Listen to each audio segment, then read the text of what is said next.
Buenas noches a todos, bienvenidos al Viernes de Astronomía. Una disculpa por el lío de falta de comunicación para llegar aquí, pero bueno, qué bueno que llegaron y qué bueno que están aquí. Todos tienen un papelito, los que ya han venido antes ya saben cómo es la dinámica. Es una encuesta que esperamos puedan responder al final, pero lo más importante es que al final de la charla voy a hacer 3 preguntas sobre lo que diga Jane, y las personas que tengan todas las respuestas correctas van a entrar a la rifa de un galileoscopio. ¿Okay? ¿Puedo entrar yo? ¿Cómo? Yo no tengo uno de esos. No, pero puedes venir otro viernes de astronomía y se puede. Bueno, entonces me da mucho gusto darle la bienvenida a la doctora Jane Arthur. Ella es investigadora en el Instituto de Radioastronomía y Astrofísica aquí en Morelia. Jane estudió matemáticas, que creo que es interesante decirlo porque mucha gente piensa que para ser astrónomo o astrónoma a fuerzas se tiene que estudiar física, y no es así. También si se estudia una materia afín, después se puede hacer un posgrado en astronomía. Entonces Jane es matemática y desde hace mucho tiempo se dedica a la astronomía, y ella hace simulaciones numéricas sobre nebulosas. Bueno, vamos a ver. Sí, pues bueno, le doy la bienvenida a Jane. Muchas gracias y buenas tardes. Bueno, como dice el título acá, voy a hablarles de simulaciones numéricas como laboratorios virtuales para la astrofísica. Entonces, si vinieron a la charla de visiones y sonoras, pues ahora es el tiempo para salir, si este no es lo que estaban esperando. Bueno, la astrofísica es una ciencia un poco rara en el sentido de que no podemos hacer experimentos. Estamos bastante pasivos, nos sentamos acá en la Tierra y esperamos que los fotones de luz nos lleguen del universo. Y luego tenemos que interpretar estos fotones para decidir qué está pasando en el cielo. Pero una de las áreas en donde sí podemos hacer algún tipo de experimento es a través de simulaciones numéricas. Entonces no estamos trabajando con la materia en sí, pero estamos como simulando las situaciones que pensamos hay en el universo. Entonces, hoy voy a hablar de nebulosas, que creo que es la palabra que falta de ese título acá. Y antiguamente las nebulosas eran cualquier cosa difuso en el cielo. Entonces, ahora la definición es distinta porque muchas de las primeras nebulosas que nombraron así, ahora sabemos que son galaxias o son remanentes de supernova, y no voy a hablar de esos. Mi definición de nebulosa para el día de hoy es una nube de gas y polvo difusa que tiene una estrella en el centro, y por tanto hay interacción de la radiación con el gas alrededor. Bueno, entonces este es un breve esquema de la charla para organizarme a mí misma.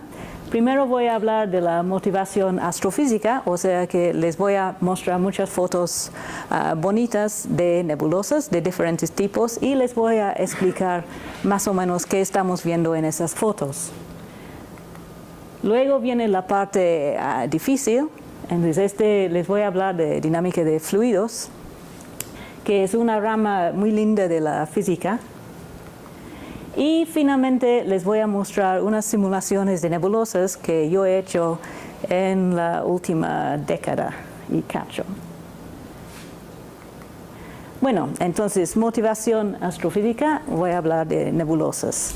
Entonces, las nebulosas que vamos a ver el día de hoy vienen esencialmente en 3 tipos. El primer tipo son las regiones H2. H aquí significa hidrógeno. Esta es la H, y el 2 romano significa que este hidrógeno es ionizado. ¿Sí? Entonces, hidrógeno es el elemento más ligero y solamente tiene una posible ionización. Entonces, o es neutro o es ionizado. Entonces, este aquí es una foto de la nebulosa de la Trífida. ¿Sí? Y los colores que estamos viendo acá son artificiales. ¿sí?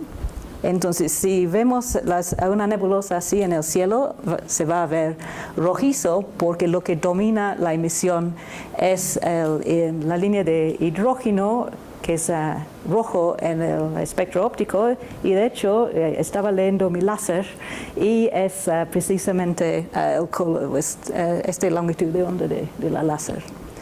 Y entonces aquí lo que han hecho las personas que procesaron esta imagen es tomar 3 imágenes en diferentes filtros, y siempre que se usan diferentes imágenes se asigna el color rojo a lo que corresponde a la longitud de onda más larga, azul a lo que corresponde a la longitud de onda más corta y verde a algo intermedio. Entonces esencialmente nos está diciendo dónde se encuentra el nitrógeno una vez ionizado, el azufre, el hidrógeno en este caso creo que sería el verde, y en el centro sería donde emite una línea de oxígeno. Y las partes negras aquí son nubes más densas con polvo, y está tapando la luz que viene de atrás. Entonces esta es una típica región H2, una región de hidrógeno fotoionizado.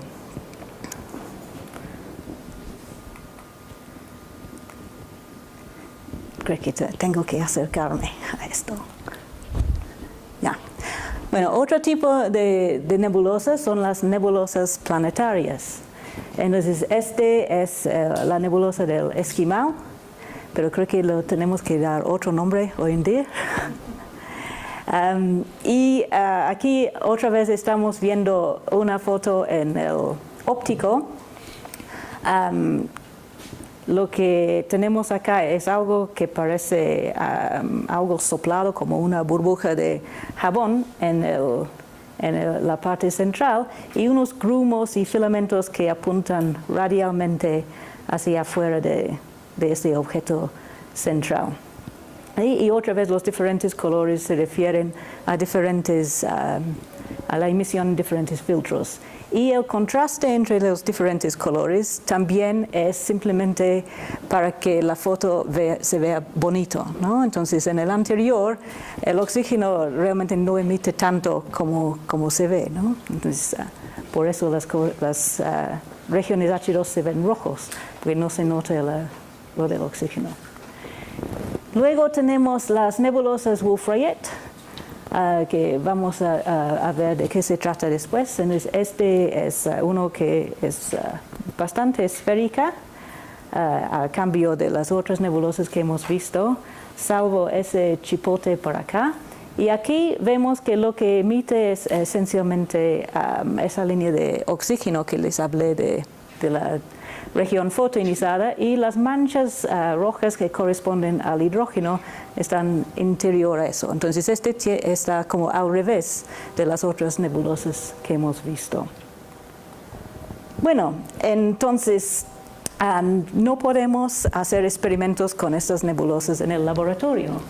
Pues en parte porque las condiciones son muy extremas, las temperaturas, las densidades son muy extremas, mucho más extremas que podemos tener en tierra, pero además las escalas de longitud y de tiempo son mucho más allá que podemos tratar aquí en un laboratorio terrestre. Por ejemplo, esta nebulosa de la Trífida pues mide como 13 parsecs de diámetro, y para ponerlo en contexto, 13 parsecs corresponde a casi 3 millones de la distancia Sol-Tierra. O sea que es una cosa inmensa. Y la edad de este objeto pues va a haber tardado algunos millones de años a llegar a ese estado. Entonces nosotros, pues yo no puedo esperar tanto tiempo para que mi experimento funcione.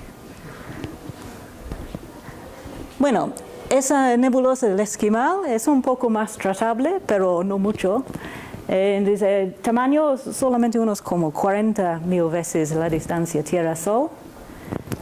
La edad algunos miles de años, quizá en algún futuro, ¿sí? Pero no son objetos que podemos estudiar en el laboratorio. Y este fue al revés, ¿verdad? Ya. Y este pues, es otro objeto muy grande, otro 3 millones de unidades astronómicas, y la escala de tiempo para este tipo de objeto es como intermedio, ¿no? Es algunas decenas de miles de años. ¿Sí? Entonces la idea es que queremos entender este tipo de objeto, cómo se ven, pero no podemos hacer experimentos in situ, pero sí con algunas suposiciones podemos hacer experimentos en la computadora. Bueno, entonces aquí para tener más fotos antes de las ecuaciones, ¿sí? Tengo una selección de ¿dónde se fueron? Ya, las regiones H2. Entonces, todos se parecen más o menos. Como les mencioné, pues los colores son como porque se tomaron la foto en 3 filtros. Entonces, este es la nebulosa de la Laguna, este es un pedazo de la nebulosa de Carina, este es la nebulosa del Águila y este es la nebulosa de Orión. Entonces, este es bastante pequeño, mide como un par de parsecs en esta dirección. Este es enorme, unas decenas de parsecs, pero todos más o menos tienen el mismo aspecto, tiene un borde bastante corrugado, tienen estos filamentos y grumos que se ven oscuros porque están tapando la luz que viene de atrás. Nebulosas planetarias, aquí hay una gran selección, pues tienen muchas formas diferentes. Algunos son muy redondas, otros son más alargados, otros son como bipolares, como mariposas. Pues estas pues tienen la parte azul, no están en la misma escala de color. Pero hay muchas formas, algunos tienen más grumos, otros son más suaves, etc., ¿no? Entonces queremos poder explicar las diferentes formas de estas. Y luego finalmente ese otro tipo de nebulosa, las Wolf-Rayets, no hay tantas de estas. Las nebulosas planetarias son bastante comunes comparadas con estas nebulosas Wolf-Rayet. Y sabemos que las estrellas centrales de estos objetos son las versiones viejas o ya evolucionadas de las estrellas que forman las regiones H2. O sea que después de la región H2, y como después de unos 5 millones de años, esa estrella de la región H2 evoluciona y finalmente se convierte en una estrella Wolf-Rayet, que es una estrella muy caliente y compacta, pero bastante masiva todavía. Y estas se encuentran en el centro de estos objetos. Aquí arriba tenemos este que ya vimos, nada más que el esquema de colores ha cambiado. Lo que era azul ahora es verde, y lo que es azul acá es emisión en rayos X difuso. Entonces el verde corresponde a oxígeno, el azul a rayos X, y estas tres no tienen rayos X, y estamos viendo emisión en hidrógeno. Entonces estas dos en particular de abajo tienen muchos grumos, estas no tanto. ¿Sí? Entonces queremos entender las similitudes y diferencias entre todos esos objetos. Ok, creo que ya me rindo. Bueno, entonces lo que tienen en común es que las estrellas centrales de todas esas nebulosas son estrellas calientes y muy luminosas. Entonces este diagrama acá se llama el diagrama Hertzsprung-Russell, y es lo que uno puede obtener si tomamos el color o bien la temperatura en la superficie de estrellas con distancias conocidas y las ponemos en una gráfica. Entonces la gran mayoría de las estrellas van a ocupar esta parte acá en amarillo y rojo, pero las estrellas centrales de estas nebulosas ocupan esta esquina aquí, arriba a la izquierda. O sea que son las estrellas más calientes y más luminosas, ¿sí? Y no hay muchas de estas estrellas, ¿sí? Entonces vemos que aquí hay algunos nombres, ¿no? Rigel es una de las estrellas en la constelación de Orión, creo. Este Theta 1 Orionis C es la estrella que es responsable de la nebulosa de Orión. Y luego tenemos Vega. Entonces, estas estrellas en esta esquina son las que son en el centro de estas nebulosas. Y vemos que este corresponde a temperaturas arriba de 25,000 kelvins en su superficie. Entonces, en comparación, nuestro Sol en su superficie, la temperatura es alrededor de 6,000 kelvins y se ubica acá en la parte amarilla. Y con estas temperaturas, las estrellas emiten fotones tan energéticas que son capaces de ionizar el gas a su alrededor. Entonces, estos fotones los llamamos fotones ionizantes. Entonces, estas estrellas calientes tienen altas tasas de fotones ionizantes. Y en combinación con esto, tienen vientos estelares rápidos y poderosos. Nuestro Sol tiene un viento estelar, el viento solar, pero aunque es medio rápido, no es muy poderoso. Entonces el Sol no se va a acabar muy pronto. Bueno, entonces les he mostrado muchas imágenes, pero las apariencias pueden engañar. No sé si han visto este tipo de objetos. Son objetos impresos en plástico en 3 dimensiones. Pero tienen la característica de que si los ves de un punto de vista, se ven como estos bloques de cuadrados. ¿Sí? Y aquí hay un espejo y podemos ver cómo son vistos del otro lado. ¿Sí? Entonces, visto desde este punto de vista, se ven como cúbicos y del otro lado se ven como cilindros redondos. ¿Sí? Se llaman, si los quieren buscar, se llaman ambiguous cylinders, cilindros ambiguos. ¿Sí? Sí, son bastante divertidos. ¿Sí? Puedes ver a una persona colocando estos objetos uno por uno. ¿Sí? Entonces, el problema con tener imágenes de objetos astrofísicos es que el objeto en sí es una cosa en 3 dimensiones, pero nosotros lo estamos viendo proyectado a un plano en 2 dimensiones. Entonces perdemos esta tercera dimensión en el espacio. Entonces lo que pensamos podría ser una esfera, podría ser un anillo, etcétera, o viceversa. Entonces no podemos tomar la simple apariencia de algo como su forma verdadera en 3 dimensiones. Entonces, esta es una de las cosas que queremos entender. Uy.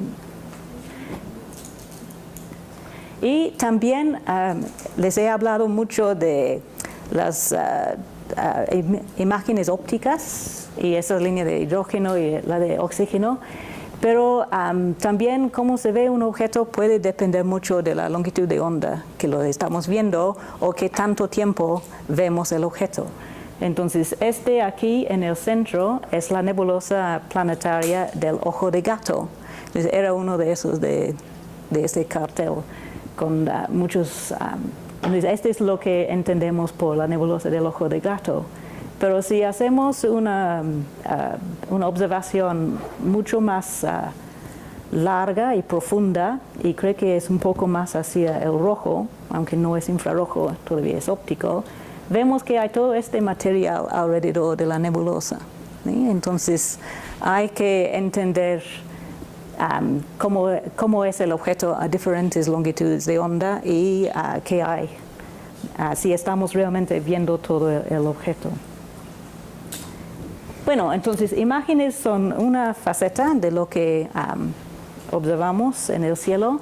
También tenemos espectros. Podemos recibir la luz de algún objeto y separarlo en función de la energía o la longitud de onda. Entonces aquí no se ve nada, ¿verdad? Aquí arriba tenemos un espectro a longitudes de onda ópticas de la nebulosa de Orión. Velocidades del gas que está emitiendo esa línea. Pueden ser velocidades de expansión, puede haber varios componentes de velocidad, o sea que diferentes partes de la nebulosa pueden estar moviendo en diferentes direcciones a lo largo de la línea de visión, etc. Y podemos identificar los elementos químicos. Este es un espectro en rayos X difusos de la nebulosa de Orión. Y también este nos indica algo acerca de temperatura y densidad en el gas que emite estos rayos X. ¿Sí? Entonces tenemos toda esta información. Esta es la nebulosa de Orión, del cual sacamos estos espectros. Y esta es emisión óptica. Creo que son colores naturales, o sea que estamos viendo hidrógeno, una línea de recombinación de hidrógeno y una nube molecular. Esta es otra vista de la nebulosa de Orión. Creo que es a la misma escala, nada más que ahorita estamos viendo en infrarrojo y los rayos X. ¿Sí? Entonces esta parte aquí es donde están las estrellas que fotoionizan la nebulosa. Entonces aquí he colocado los valores típicos del gas en estas regiones. En la parte cerca a las estrellas calientes tenemos gas con características típicas de gas fotoionizado, o sea que temperaturas de como 10.000 grados y densidades de como 100 partículas por centímetro cúbico. Los rayos X pues tienen temperaturas alrededor de 1.000.000 de grados y densidades mucho más bajas, y la nube molecular tiene una temperatura típica de como 100 kelvins y densidades mucho mayores, arriba de 10.000 partículas. Bueno, entonces este es el breve resumen de las nebulosas. Queremos entender por qué se ven así, por qué se mueven así y cómo resultaron así, ¿no? La evolución, la cinemática y la morfología. Ok, dinámica de fluidos. No se asusten. Bueno, entonces he hablado de gas de estas nebulosas, pero ¿cómo es el gas? ¿No? He mencionado densidades de 100 partículas por centímetro cúbico. No podemos lograr densidades tan bajas aquí en la Tierra. Una densidad de como 10 a la 4, 10.000 partículas por centímetro cúbico, aquí en la Tierra se clasifica como alto vacío, ultra alto vacío. ¿Sí? Entonces este gas de la nebulosa es más vacío que el vacío mejor que podemos lograr en la Tierra.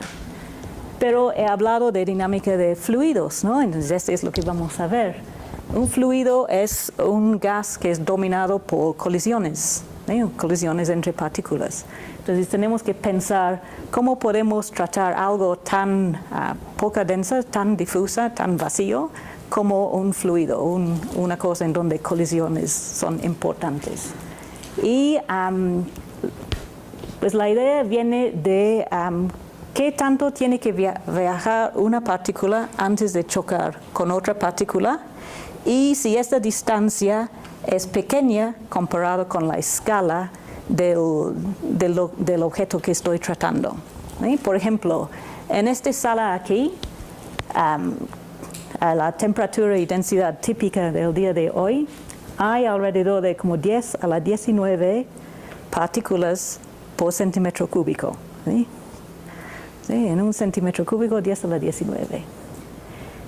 Mientras en este gas de una nebulosa, las densidades son inferiores a 10.000 partículas por centímetro cúbico. Entonces, para el aire en esta sala, el camino libre medio es de orden de una milésima de un milímetro, ¿sí? Antes de que una partícula puede chocar con otra. O sea que están chocándose continuamente las partículas de aire. Sin embargo, para el gas de la nebulosa, tiene que viajar una partícula de orden de 10 a la 14 centímetros para encontrar otra partícula. Entonces, si tengo un volumen del tamaño de esta sala, está bien considerar el aire como un fluido porque hay muchas colisiones en este volumen. Sin embargo, si tengo una nebulosa del tamaño de esta sala, no lo puedo considerar como un fluido porque no va a haber colisiones en este volumen. Sin embargo, esta escala de 10 a la 14 centímetros es como un poco más que la distancia Sol-Marte, ¿sí? Entonces ya vimos que las escalas de estas nebulosas son miles de veces más grandes que esa escala. Entonces es válida considerar, hay un perro ahí arriba, es válido considerar el gas de la nebulosa como un fluido. ¿Sí? ¿Sí? Entonces ahora sí puedo proceder a hablar de dinámica de fluidos. ¿Sí? Entonces vamos a suponer que las leyes de física son las mismas en todo el universo local. Este es un punto clave y no tenemos razones para sospechar que no es así. Entonces, para entender la dinámica de fluidos, lo que siempre se hace es considerar un pequeño volumen de gas. Aquí tiene una forma arbitraria. Entonces tiene un volumen, este volumen tiene una superficie y tiene una dirección perpendicular a la superficie que va cambiando dependiendo de dónde estamos. Entonces consideramos una cantidad, aquí es masa, y cómo cambia dentro del volumen. Y este va a depender de qué entra por la superficie y qué sale, ¿no? Entonces este es lo que dice esta ecuación arriba. De que esta es la masa que hay de gas en este volumen, y este es cómo cambia con tiempo, y este depende de qué entra y qué sale a través de la superficie. Okay, entonces podemos transformar esa ecuación integral en una ecuación diferencial. Este dice lo mismo, nada más que en un formato distinto. ¿Sí? Entonces este es lo que llamamos la ecuación de continuidad, que nos habla de la propiedad de conservación de masa. Bueno, entonces esta es una de las llamadas leyes de conservación. Entonces hay cantidades que son conservadas, que son masa, momento y energía, y cada uno obedece una ecuación de este tipo, ¿no? Entonces aquí donde dice cantidad hay que enchufar una de estas, y luego aquí dice flujo de cantidad, que es como varía en el espacio a través de la superficie. Ponemos este multiplicado por velocidad esencialmente, y aquí donde dice fuentes y sumideros es si podemos crear o destruir esa cantidad dentro de ese volumen. ¿Sí? Masa no podemos, energía sí, porque estas líneas de emisión que vemos de las nebulosas es pérdida de energía, ¿sí? O sea que está radiando su energía. Momento, pues en la ecuación de momento vienen cosas como gravedad, puede ir en este lado. Bueno, entonces la idea de dinámica de fluidos computacional es tomar el volumen de interés, un espacio de interés, y repartirlo en pequeños elementos de volumen. Y luego en cada pequeño elemento de volumen resolvemos estas ecuaciones de conservación. Y como que están todos pegados juntos, lo que sale de una celda computacional entra en su vecino. Entonces así lo vamos construyendo. Y podemos considerar formas geométricas sencillas para el volumen. Por ejemplo, si escogemos coordenadas cartesianas, estamos pensando en una caja así, repartido en cubos, que serían mis celdas computacionales, o podemos pensar en algo de forma cilíndrica o esférica, etc., ¿no? Y dependiendo de cómo decidimos repartir el espacio, pues una de las pequeñas celdas computacionales puede ser como un cubito, algo un poco más deforme, y este sería el elemento de volumen en el caso de una esfera. Y entonces la idea es en cada uno de esos elementos de volumen consideramos lo que entra y sale de cada cara de ese volumen y cómo cambia la masa, momento, energía que está adentro. Bueno, entonces la dinámica de fluidos computacional no está limitado a la astrofísica, tiene muchas aplicaciones terrestres y se usa para ahorrar dinero en la industria de diseño de objetos como autos y aviones, ¿no? Entonces no quieres diseñar un nuevo auto y resulta que tiene poca eficiencia aerodinámica. Entonces puedes tomar la forma del auto que estás pensando y hacer pruebas en la compu de cómo es el flujo de aire alrededor de este objeto y luego va a ir afinando el diseño antes de llegar al punto de fabricar algo, ¿no? Entonces aviones, autos, barcos, etc. También podemos hacer modelos del clima, predicciones del clima, usando dinámica de fluidos computacionales. Entonces, ya vieron que son ecuaciones que dependen de tiempo y de posición. Entonces, con unas condiciones iniciales y unas condiciones de frontera, ya podemos resolver este sistema. Entonces, para un modelo del clima, las condiciones iniciales serían las mediciones que hacemos hoy día de la temperatura en el mar, de la tierra, en diferentes alturas de la atmósfera. Y las condiciones de frontera sería, por ejemplo, la superficie de la tierra a alguna altura en la atmósfera.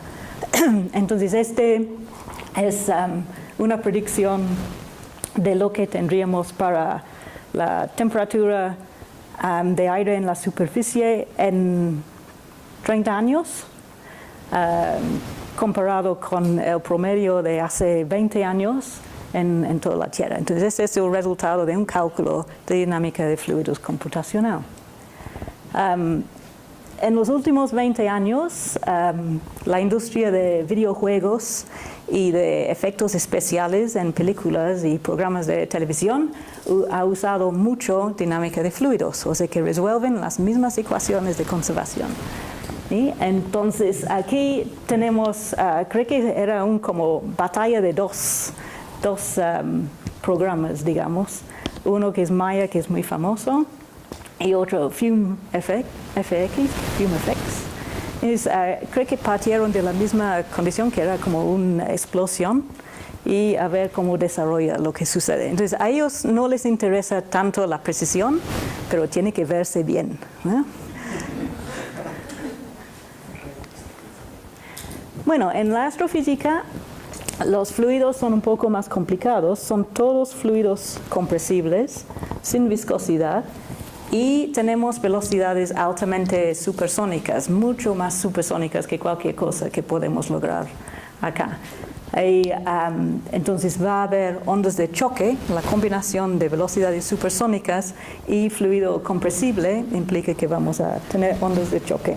Entonces los algoritmos que usan la gente de efectos especiales no pueden con ondas de choque, por ejemplo.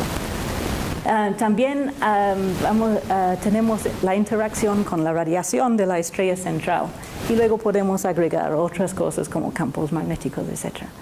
Entonces, en las aplicaciones terrestres de los programas que usamos los astrofísicos son bastante violentos, tiene que ver con balas, misiles, proyectiles, cualquier cosa que puede viajar más rápido que el sonido.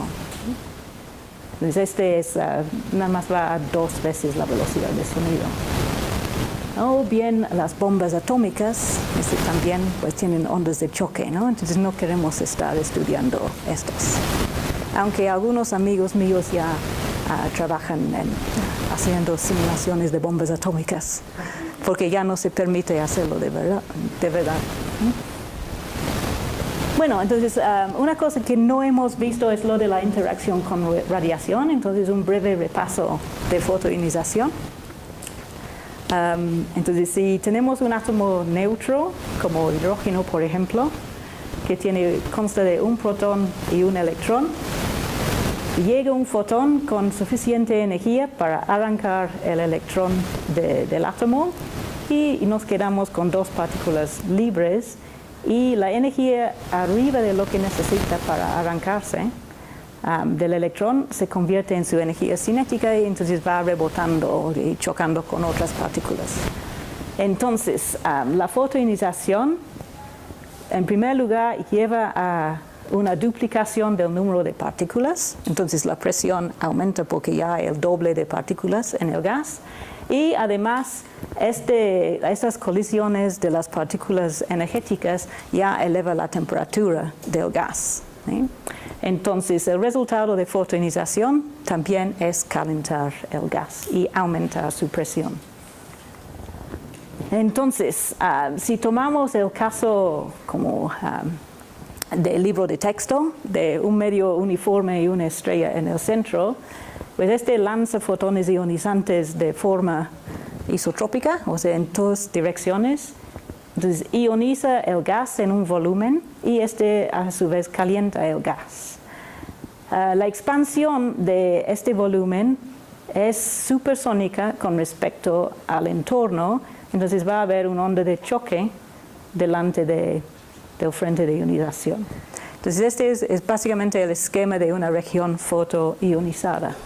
¿Sí? Un volumen de gas caliente, ionizado, y un frente de ionización que marca el borde entre ionizado y no ionizado, y una onda de choque. Si tenemos un viento estelar, las cosas son más complicadas. Estos vientos estelares tienen números de Mach de 100 o más allá. Entonces se forman ondas de choque en el viento, un choque interno para frenar el viento que sale de la estrella, un volumen de viento chocado de muy alta temperatura, un choque externo que barre el gas del entorno y una región más densa de gas barrido. ¿Sí? Entonces estas los llaman burbujas, ¿sí? Porque son vacías o llenas de gas muy difusa, muy caliente. Ok, entonces les voy a mostrar una simulación del primer caso de una región H2 sin tomar en cuenta vientos estelares. Y no voy a hacer la versión del libro de texto porque este es aburrido, es esférico. Entonces vamos a considerar condiciones iniciales más realistas. Ya les mencioné que estas estrellas calientes que dan origen a las regiones H2 son estrellas masivas. No viven mucho tiempo porque son masivas, queman su combustible rápido, entonces no se mueven muy lejos de su lugar de origen, su nube molecular. Entonces el entorno va a ser nube molecular y estas nubes moleculares están llenas de grumos, tienen una densidad no uniforme. Entonces esta es la condición inicial para este cálculo. Y luego la estrella que la coloco en el centro del cubo computacional es un cálculo en 3 dimensiones que mide 512 celdas computacionales de lado. ¿Y qué más les tengo que decir? Que la temperatura de la estrella es como la estrella que ioniza la nebulosa de Orión. Okay.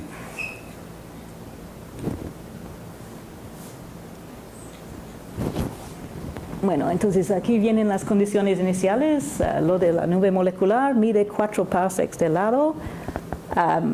La simulación me da densidad, momento y energía, pero podemos hacer un postprocesamiento para calcular cómo sería la emisión en oxígeno, hidrógeno y nitrógeno del gas en cada celda, y podemos imaginar que hay polvo mezclado con el gas, entonces las partes más densas van a opacar la luz de la nebulosa. Entonces esta simulación pues no me he tardado 300.000 años en correr, era un par de semanas, ¿sí? Pero representa 300.000 años en la evolución de esta región fotoionizada dentro de esta caja que representa 4 parsecs de lado de volumen. Entonces vemos que parece bastante a las regiones fotoionizadas verdaderas, nada más que no. Y pues esta simulación es un modelo de juguete, entonces supuse varias cosas uniformes o suaves para las condiciones iniciales. En particular, supuse que antes de la fase de la estrella Wolf-Rayet, la fase caliente, hubo un viento lento que duró 200.000 años y formó un cascarón alrededor de la estrella. Entonces el viento rápido de la estrella actual va a interactuar con esa cáscara. Y otra vez el tamaño de la caja es 4 parsecs de lado y esta simulación representa 20.000 años. Entonces estamos viendo como un cuadrante. La estrella está en esta esquina, aquí, y pues, es un video, lo voy a poner ahorita. Este es densidad, entonces blanco es densidad más alta, negro es densidad más baja. Aquí temperatura, blanco es más alto y negro es más bajo. ¿Sí? Entonces vemos inicialmente todo lo gris es este viento lento de la etapa anterior y el efecto del viento rápido es barrer y romper en pedazos todo este material.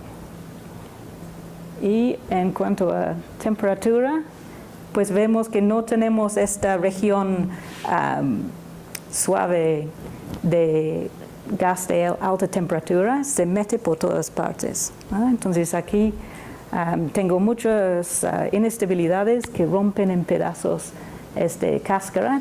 Tengo algo que es como una piel de la cáscara, pero tengo muchos grumos, etcétera, adentro.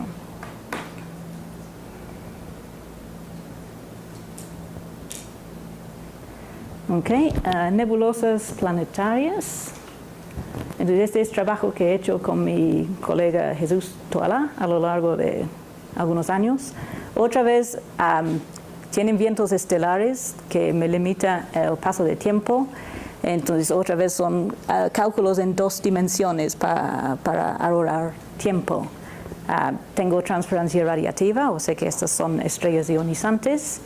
En este caso dejamos que la estrella evoluciona y sus parámetros, la velocidad de su viento, la tasa de su pérdida de masa, número de fotones ionizantes, varía a lo largo del tiempo de la simulación, que sería algunos 2 o 3.000 años. Y las condiciones iniciales, lo que rodea la estrella antes de iniciar el cálculo, es otra vez un viento lento, que sería el envolvente expulsado de la etapa anterior. Okay. Este no es un video. Entonces aquí sería el caso algún tiempo de como un par de miles de años, de lo que resulta de una estrella de masa inicial de un poco más que la masa del Sol. Aquí vemos densidad de gas ionizado. Entonces vemos que es ionizado en toda mi caja aquí. Este es un cuadrante, la estrella estaría aquí en el origen.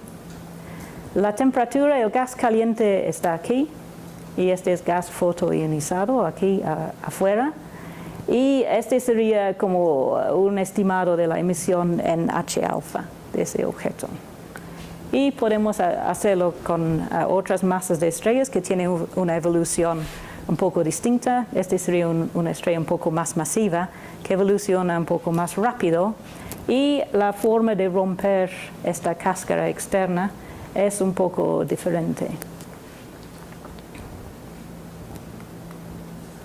Bueno, inestabilidades. Pues quería que mi amigo Lámpara aquí hubiera empezado a dar brotes por ahora, pero creo que está dormido.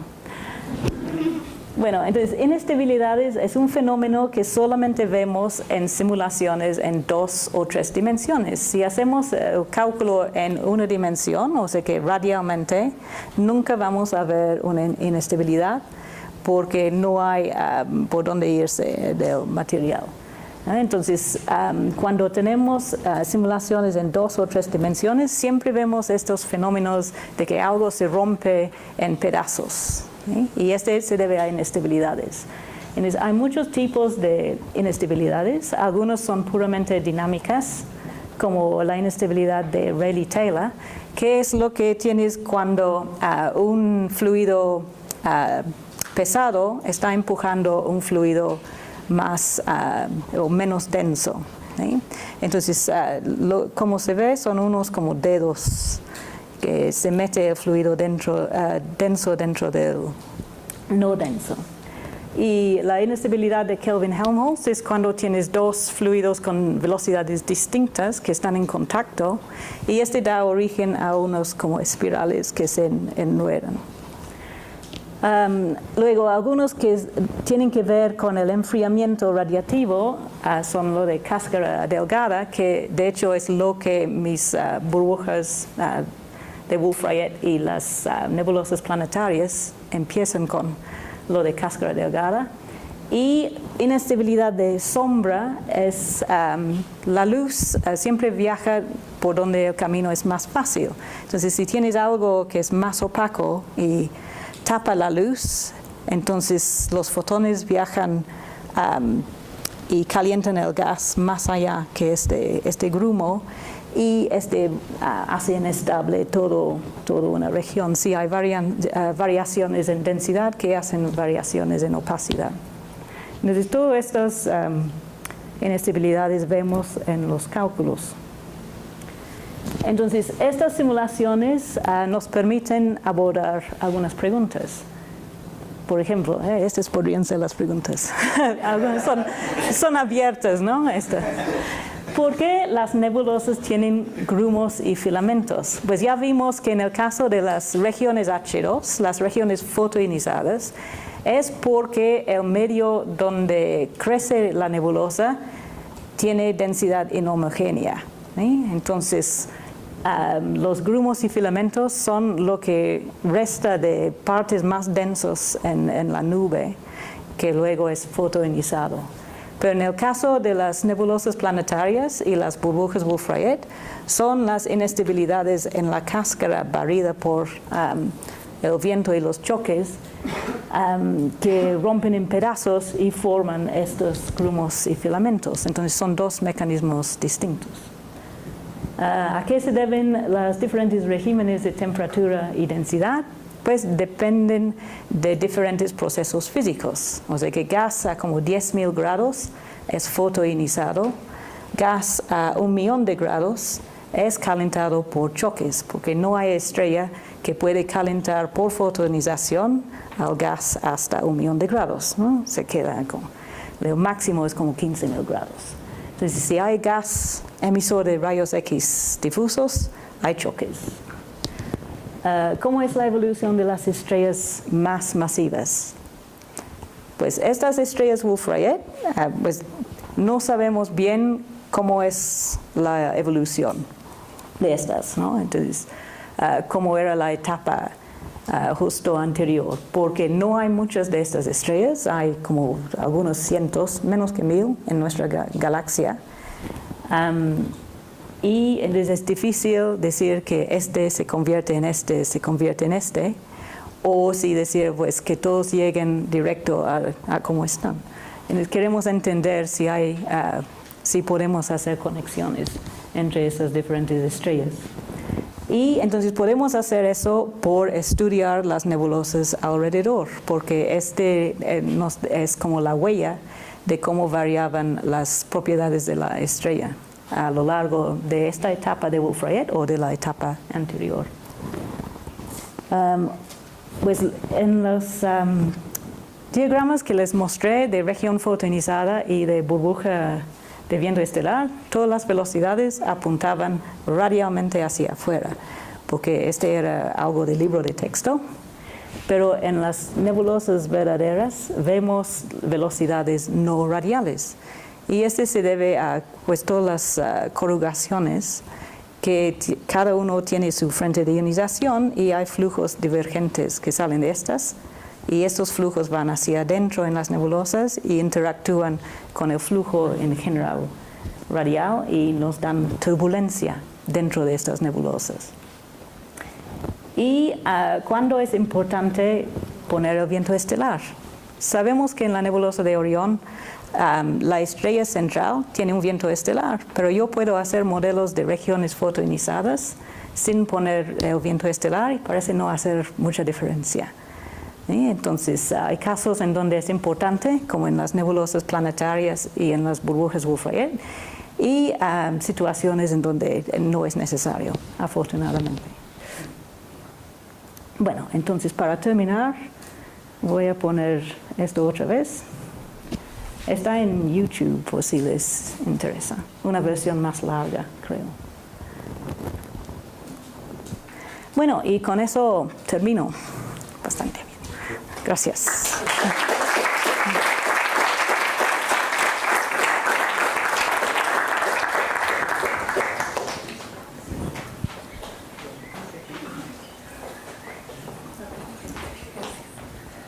Bueno, antes de que le hagan las preguntas a Jane sobre su charla, las preguntas que tengan, primero van las preguntas para ustedes. Todos tienen el papelito de encuesta, ¿no? Entonces, los que no tienen ahorita, nuestras compañeras les van a pasar el papelito pero les puedo ir diciendo las preguntas. Ahora no las tenemos escritas, y las voy a hacer yo.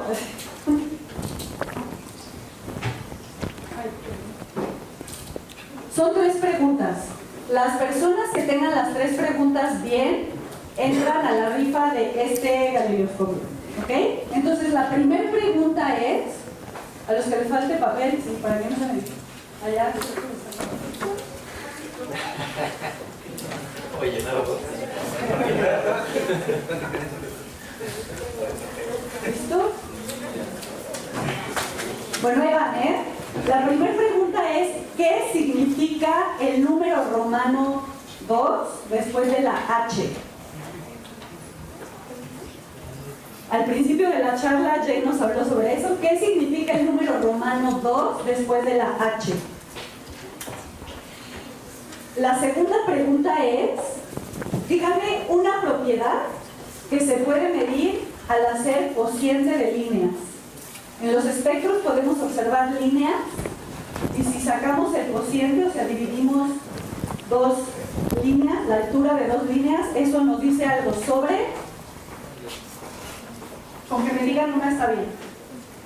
¿Y qué aplicaciones fuera de la astronomía tiene la dinámica de fluidos? ¿Ok? Una, también, con que me digan una es suficiente.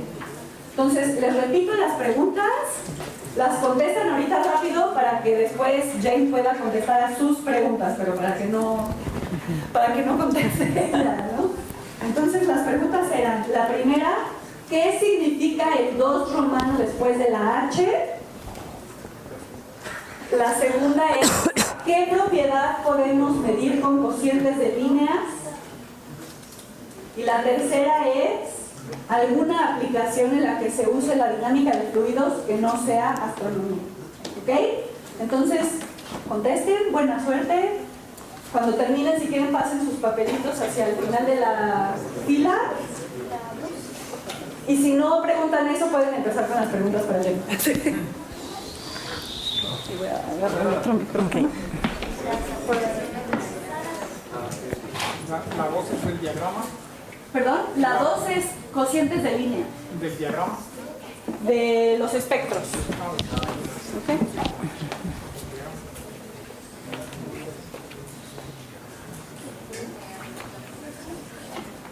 Yo quisiera saber por qué mencionas que el viento estelar no es un factor tan importante. En las regiones H2. Es importante en otros objetos, pero en las regiones H2 parece que puedes hacer un buen modelo tanto de cómo se ve como la cinemática interna del gas fotoionizado sin agregar viento estelar. Y este podría deberse a una variedad de cosas. Uno es que las regiones fotoionizadas que estamos viendo están como pegadas a la parte más externa de una nube molecular y únicamente las vemos porque tenemos la suerte de estar viendo hacia la parte más densa, o sea que estamos en la dirección de la densidad decreciendo. Entonces hace que hay como un gradiente en la densidad, es alta en donde está la nube molecular y el frente de ionización, y es más baja hacia afuera, y con la gradiente de densidad también hay gradiente de presión. Entonces este viento estelar se va a ir en la dirección del gradiente de presión, entonces se va a escapar, como cuando tienes un globo y le abres el nudo, ¿no? Entonces se va a escapar por ahí y no tiene efecto dinámico dentro de lo que llamamos la nebulosa, que es el gas fotoionizado pegado a la nube molecular. Entonces yo creo que es eso. No olviden poner su nombre en el papelito. ¿Ahí hay una pregunta? Disculpa, mencionaba sobre el calentamiento excesivo. Por ejemplo, a 1 millón de grados calienta por Choques. A 10.000 por proyección. Entonces, ¿sabe que en la zona de transición, en una de las capas del Sol, de la cromósfera a la corona, se calienta también hasta 1 millón? Ajá, pero se piensa que este tiene que ver con la reconexión magnética, o sea que el campo magnético es muy importante para el Sol y se piensa que muchos de esos efectos tienen que ver con el campo magnético y no es puramente fotoionización, porque el Sol no hace gran cosa de eso, y tampoco es choques, se piensa que tiene que ver con reconexión magnética, en donde hay mucha energía disponible cuando se reconectan las líneas de campo. Pero no se entiende bien esa temperatura en el Sol. Pero entonces, hasta ahorita, el avance es solamente teórico, ¿verdad? No sé, es que yo no estudio el Sol, entonces somos muy como separados.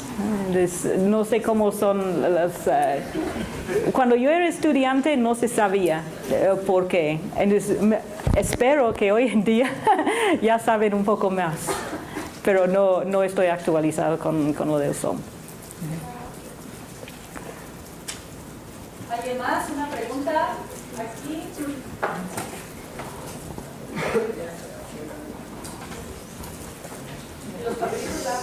Sí, bueno, es un poquito fuera del tema de lo que son los vacíos en el laboratorio, no recuerdo, está en Suiza, en el CERN, donde se hace la investigación de partículas subatómicas. La aceleración, sí. Supongo que debe estar al vacío.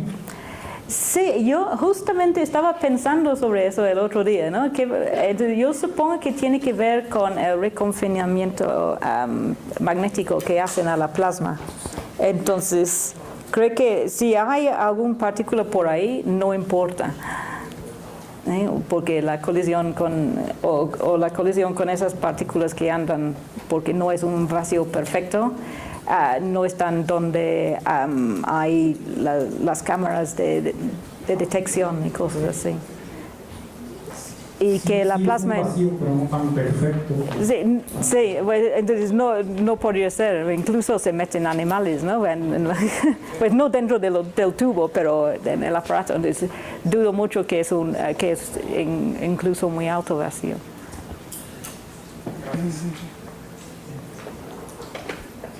¿Otra pregunta? Una más, porque tengo que checar esta pregunta.